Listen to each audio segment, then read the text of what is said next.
உலக புகழ்பெற்ற தசரா விழா தொடங்கியதை முன்னிட்டு பல்வேறு மாவட்டங்களில் இருந்தும் தூத்துக்குடி மாவட்டம் திருச்செந்தூர் முருகன் கோவிலுக்கு ஏராளமான பக்தர்கள் வருகை தந்த நிலையில் திரும்பி செல்வதற்கு போதிய பேருந்து வசதி இல்லாமல் தவித்து வருகின்றனர். இதுகுறித்து மேலும் விவரங்களோடு இணைகிறார் செய்தியாளர் அஜித்குமார். அஜித்குமார், வணக்கம். விவரங்களை வழங்கலாம்.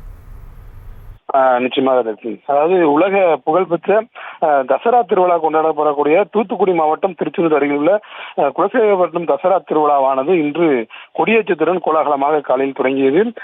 நவராத்திரி விழாவை இங்கு தசரா திருவிழாவாக கொண்டாடப்படுவது வழக்கம். குறிப்பாக இந்தியாவிலேயே மைசூருக்கு அடுத்தபடியாக நம்ம குலசேகரப்பட்டினத்தில் நடைபெறக்கூடிய தசரா திருவிழாவை தான் மிகவும் சிறப்பு வாய்ந்தது.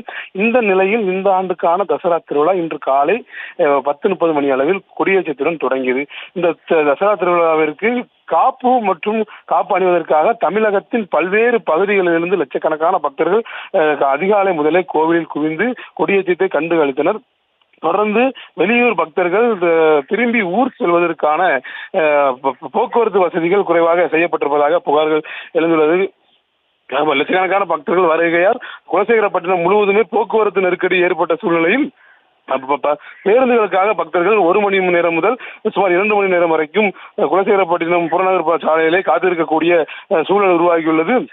ஒவ்வொரு பக்தர்களும் தங்களது வேதனைகளை வெளிப்படுத்தக்கூடிய காட்சிகளையும் நம்மால் பார்க்க முடிகிறது. போதிய சிறப்பு பேருந்துகள் இயக்கப்படாததால் பக்தர்கள் நீண்ட மணி நேரமாக குலசேகரப்பட்டினத்தில் காத்திருப்பதால் அப்பகுதியில் சிறிது நேரம் பரபரப்பாக காணப்படுகிறது. விவரங்களை வழங்கியமைக்கு நன்றி அஜித்குமார். செய்திகளை உடனுக்குடனும் துல்லியமாகவும் தெரிந்து கொள்ள சப்ஸ்கிரைப் பண்ணுங்க.